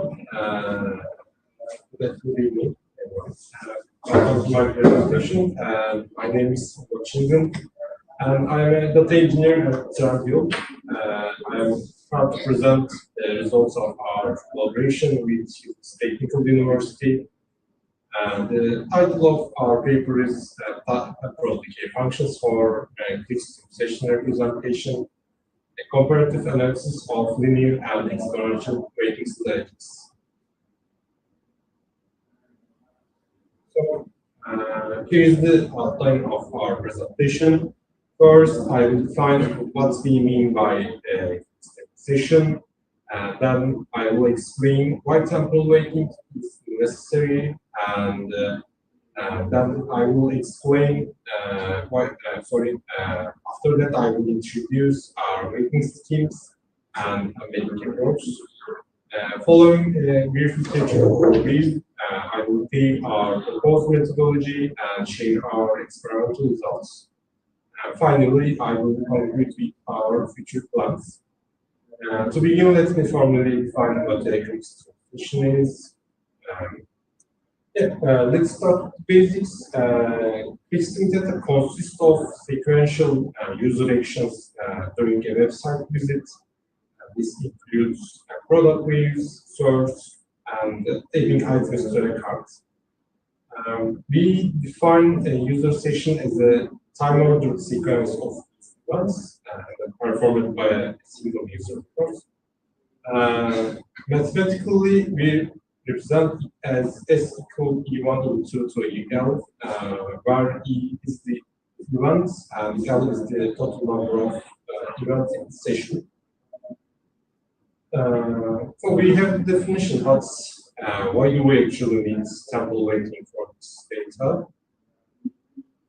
Actually, the answer is simple. The user interactions follow a dynamic pattern. The action user takes later in the session carries stronger behavioral signals. In other words, recent events better indicates what the user wants right now. If we ignore time, we dilute the session representation. This ultimately uses the discriminative power of our clustering models. So this brings us to the problem with plane averaging. Traditional methods treat all events as equally important. They completely ignore when each event occurs. By doing this, they dilute the influence of late intense hearing events.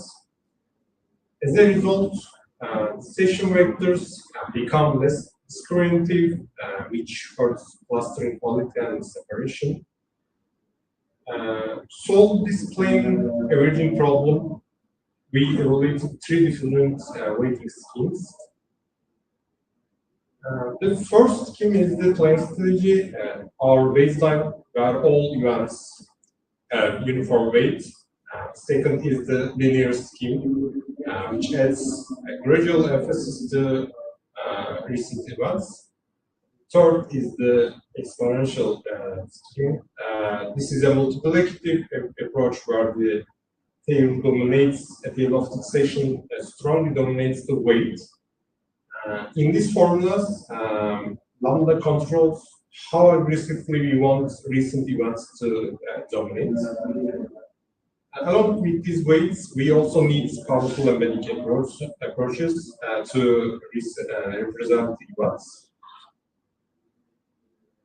Actually, we project all event embeddings to 64 dimensions to ensure a fair comparison. We tested 4 models.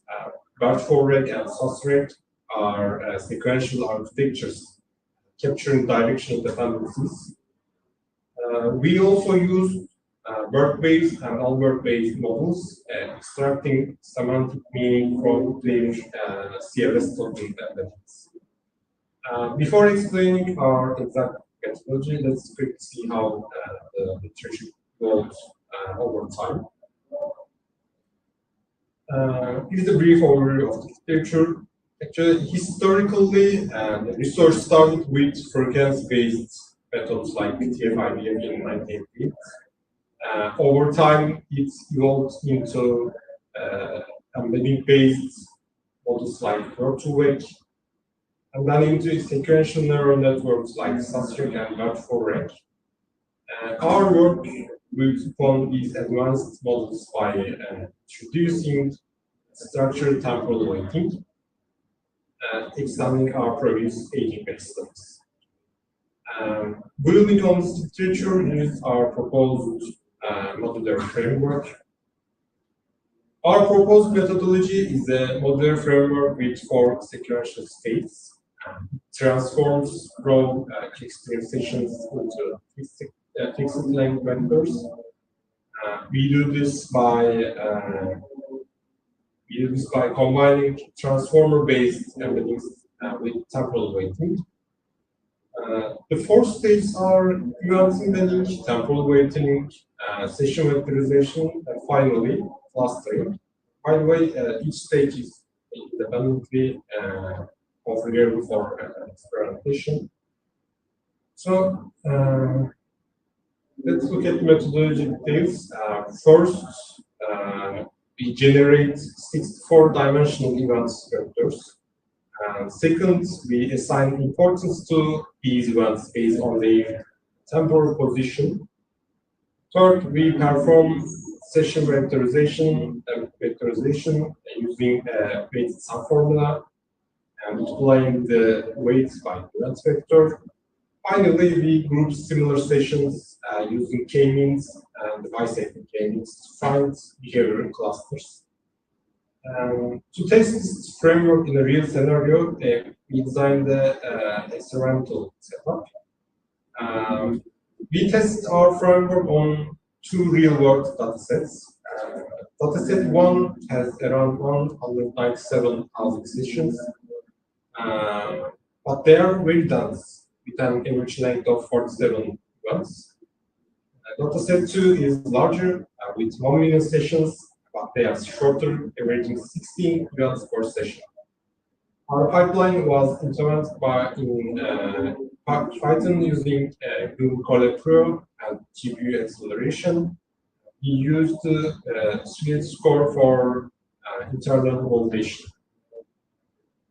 So let's look at the experimental results. This table shows the average sleep improvement compared to baseline. Our key finding is the 80.88% peak gain achieved by combining SOSRec with exponential weighting on dataset 1. In fact, the exponential weighting strategy won in every single configuration we tested. It consistently outperforms our weighted baseline across all models and both datasets. Based on these results, let me summarize our conclusion. To conclude, our experiments prove that temporal weighting consistently outperforms uniform aggregation. Exponential decay gives the strongest and most stable clustering. This proves that the aid of a session carries the strongest short-term intensity. For future work, we plan to use richer temporal signals like actual elapsed time and level alert and key rate. We also note our current limitations, such as using a fixed lambda across sessions. This concludes my presentation. Thank you for your attention.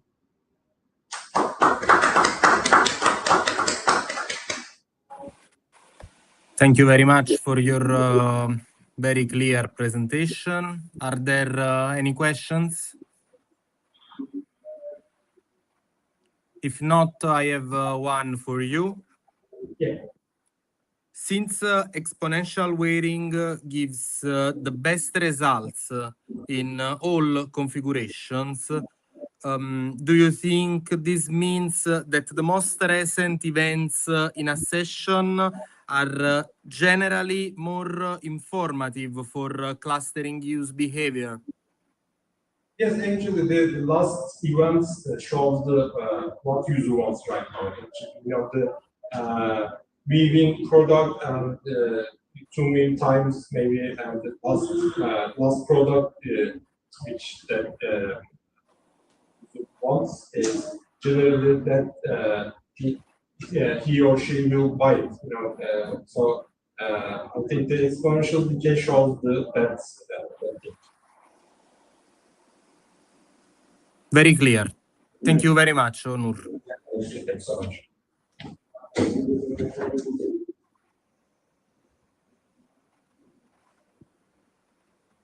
Now we have a virtual presentation from Nima Dolatabadi. The presentation is entitled The Intersection of Finite Element Limit Analysis and Physics-Informed Machine Learning for Structural Vulnerability Assessment. Hi, I'm here. Let me share my screen. Okay. Window share. I think you should have my screen right now. Do you have my screen? Yes. Yeah. Do you have my voice? Is my voice clear?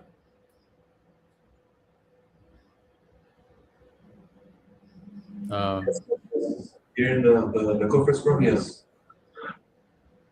Excuse me, I couldn't hear you. Is my voice clear? Yeah. The conference room, okay. We can hear you well. Okay. Thank you. Okay, welcome to this presentation. Today I will present our research on intersection of finite element limit analysis and physics-informed machine learning for structural vulnerability assessment.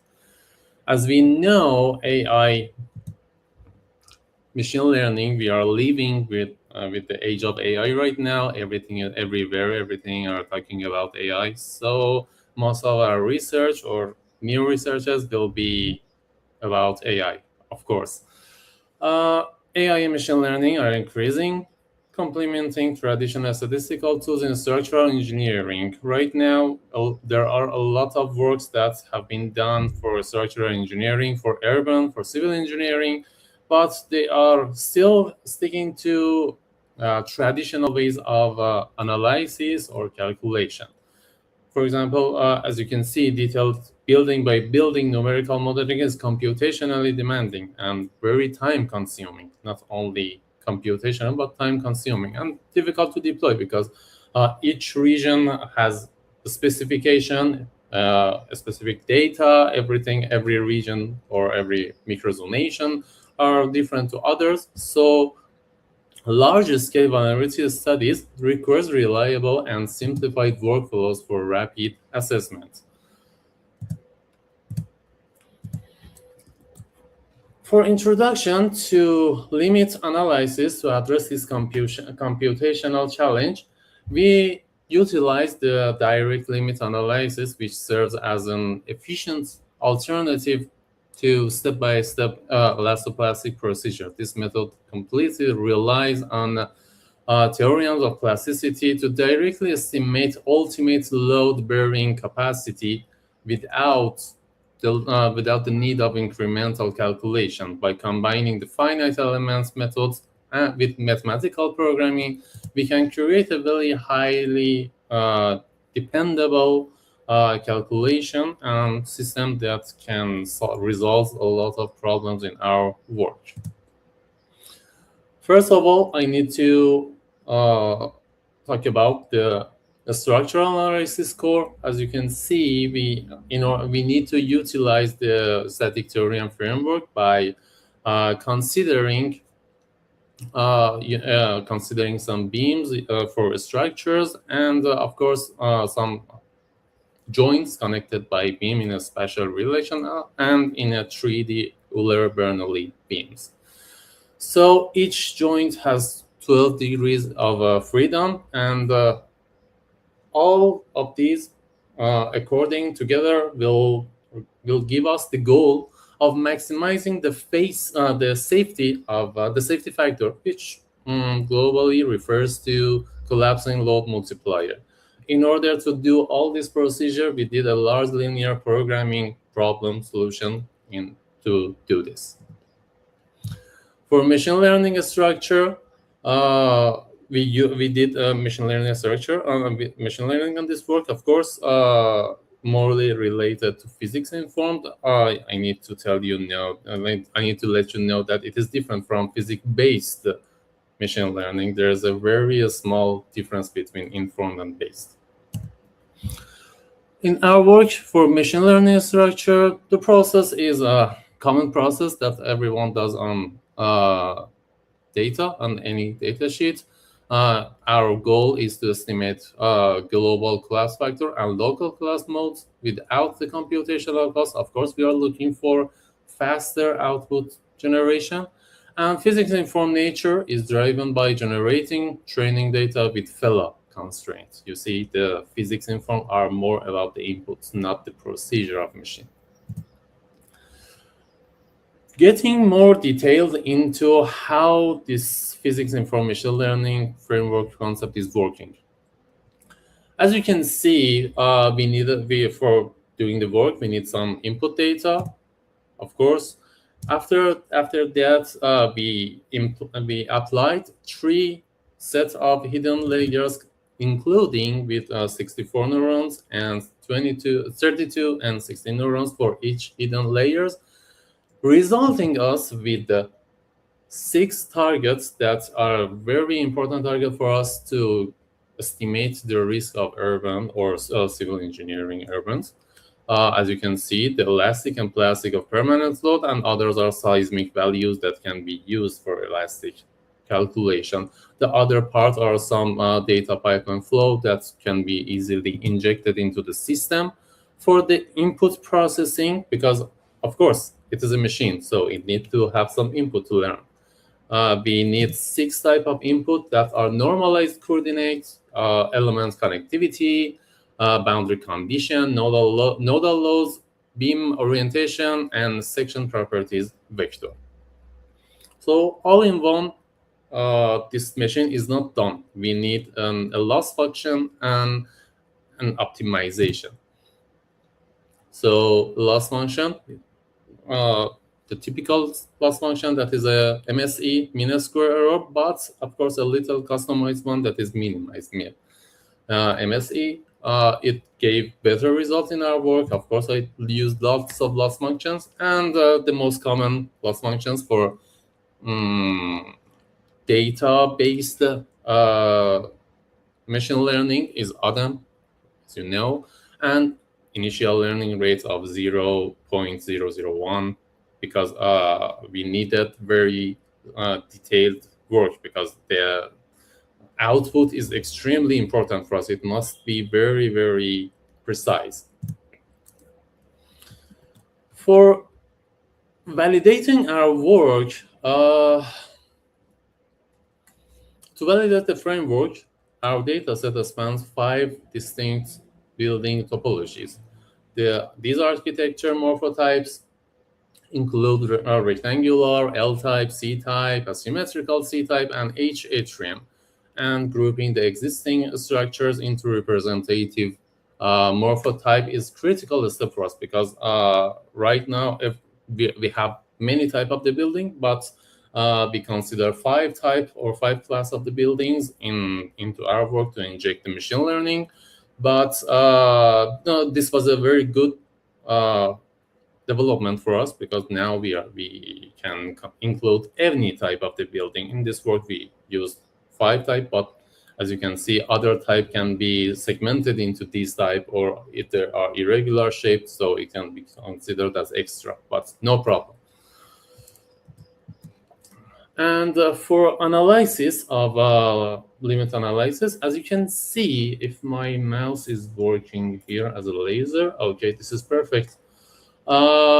This place, you can see that for buildings like H atrium buildings, as you can see in this one, you can see this is the H atrium building. It is very complex because you need to consider the wells, the corridors, lots of extra data. So the rank of equilibrium matrix was very high other respect to other ones. It is 1,200. We can observe in these curves that the algorithmic indeterminacy increase with the structural complexity. When we are comparing some morphotypes, we can see the more asymmetrical it is, or the more irregular shape it is, the higher the rank will be. So the process will be harder to analyze. But in our work, you can see this is the loss function. Maybe this can be called the result of training, because everybody, when you do a machine learning, you're looking for some curve like this. The loss curve that you can see the train dataset and the validation dataset has a very good convergence to each other. And of course, we did early stopping on the system, and of course another adaptive learning rate for the work to stop the learning from overfitting. So you can see at epoch 202, it has stopped, and the training did not follow anymore. So we have a very good work here. And as you can see, these are how model training convergence how predictive accuracy validation is here. We validate the predictive accuracy of we validate the predictive accuracy of our surrogate model against the fellow ground truth. As you can see, party plots for target variables.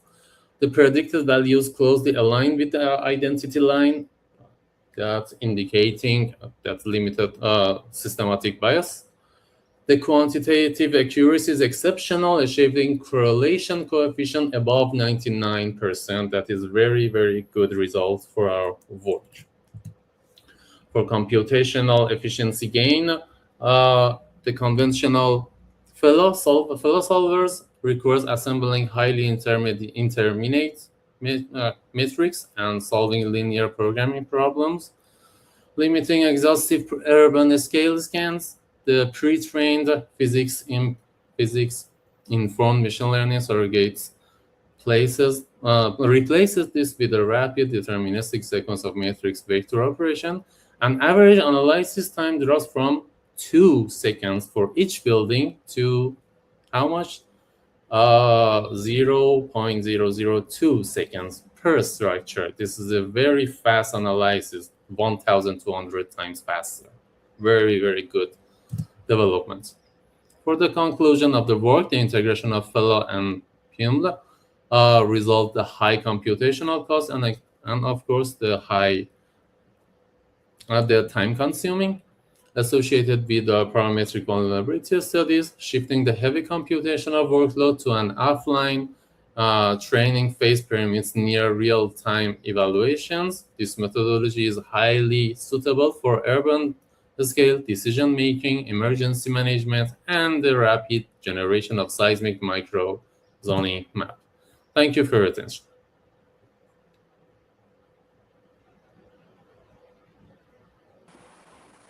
Thanks, Nima, for your presentation. Are there any questions?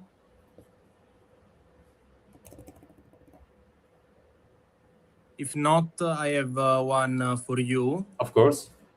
Do you think you need to analyze more morphological type of structures to cover all the possible typologies of buildings in a map of to obtain a risk map, for example? Yes, this is a very good question. I thought of it, and yes, I believe we should consider more morphology type for buildings because there are more than these five. There are more irregular or circle type buildings. So, of course, the process will be more complex. The calculation will be harder, but the outcome, because it is being trained as a machine, the outcome will be great because we do the hard work, the machine learns the hard work, and the process is going to be done very faster. Thank you. Thank you very much. Thank you.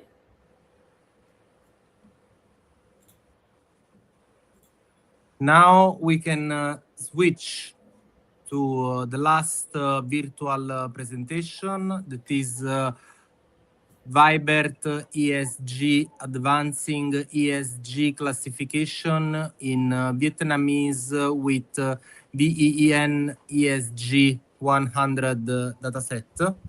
The presentation will be held by virtual presentation, and the presenter, I suppose, is Vanya Tran, right?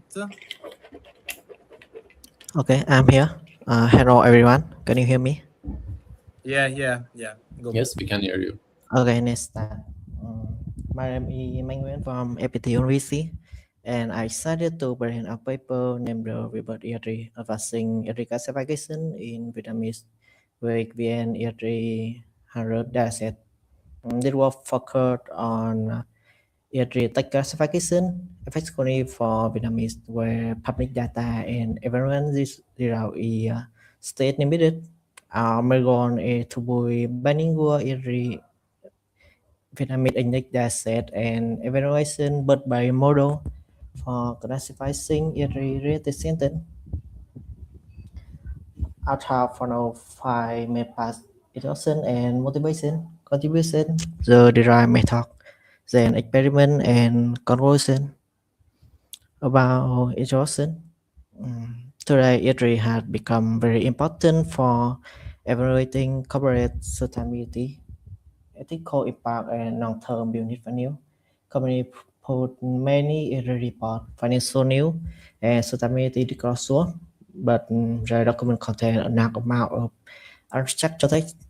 For analysis, learning, and labeling all of the information manually is time consuming and may include subjective judgment. So when automation enable tool that can classify every related text into meaningful categories such as environment, social, governance, or nurture, they determine problem our work to address. About motivation, on melatonin is a more exciting is the NLP research focused on unique network dataset. There are already many still, but fiber, robot A, and oral transformer model for ERG classification in English. In contrast, Vietnamese ERG analysis is still limited with few neighbor dataset and unique language pattern. So we are contribute high quality bilingual ERG dataset and can but by model perform well in the now this setting. About contribution, our have three main contributions. First, we introduce VNE3 handles, a new bilingual Vietnamese English entry dataset with more than 100,000 centimeter sample. Second, we filter and compare several bird-based transformer models for entry classification in both Vietnamese and English. Third, provide strong binary route and practice this work for future Vietnamese entry analysis and multilingual entity classification. Like standardized. Here is overall pineapple approach. We start with entry new and entry reports. Then we will split the document into sentence never sample. Then manually annotator them into easy category. After that, we'll filter pre-gender but by model on the neighbor dataset.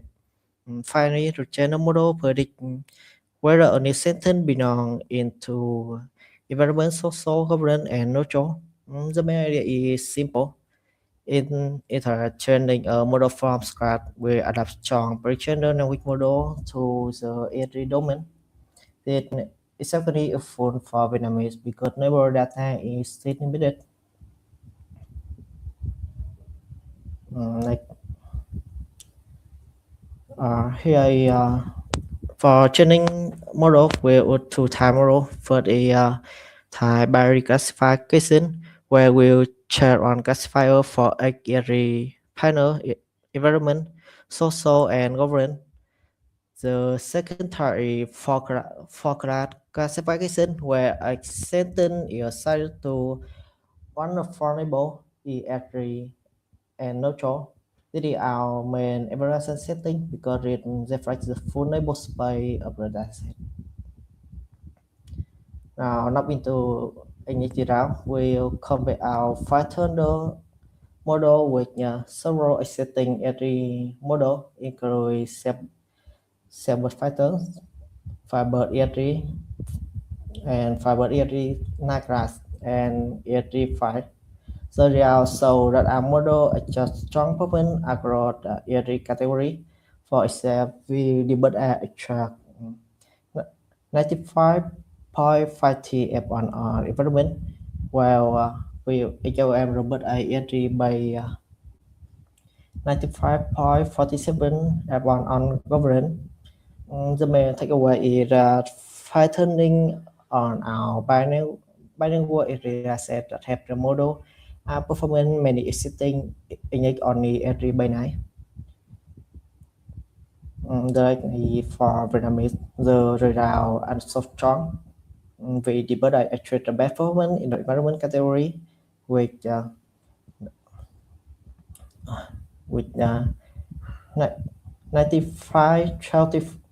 24 F1 and also affluent bad governance. For the social category, we debate it give the best result F1 so that even Nile model can still outperform well after fattening. The Zara pre-generic model can effectively capture Vietnamese entry network when trained on careful constructed bilingual dataset. Final conclusion. To what the work into VN entry 100 bilingual Vietnamese English dataset for every sentence classification will frighten and evaluation several but by model is so strong result in both English and Vietnamese. The result that pre-generic model are effective for navigation domestic entry classification were supported by high quality neighbor data. However, there's still more filter addition.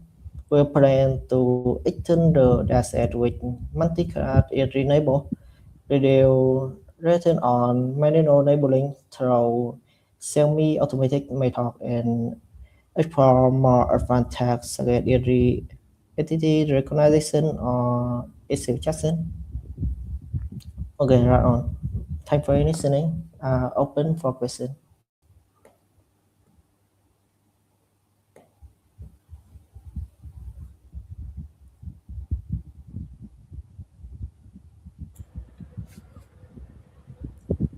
Okay. Thank you very much for your presentation. Okay. Are there any questions? I have a question here, maybe two questions. The first one is about your cross-lingual transferability. Your work emphasizes on bilingual construction of datasets.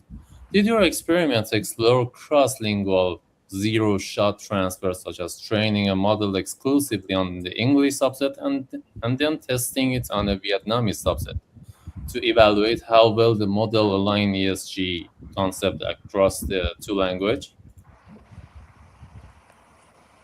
In my when we developed it, Panai will never test the real sort setting at it because I think in Vietnamese secret training only for English subset and directly testing on Vietnamese subset in our experiment focused on role bilingual fighter English and Vietnamese sample are all together. The reason is that the first one was build a strong practical benchmark for Vietnamese area classification, not only the evaluate transferability. So I agree with it important direct, but our team not that it yet. Thank you. There was a table that you provided a F1 score of some models. Not this one, the other, the previous slide. There was more.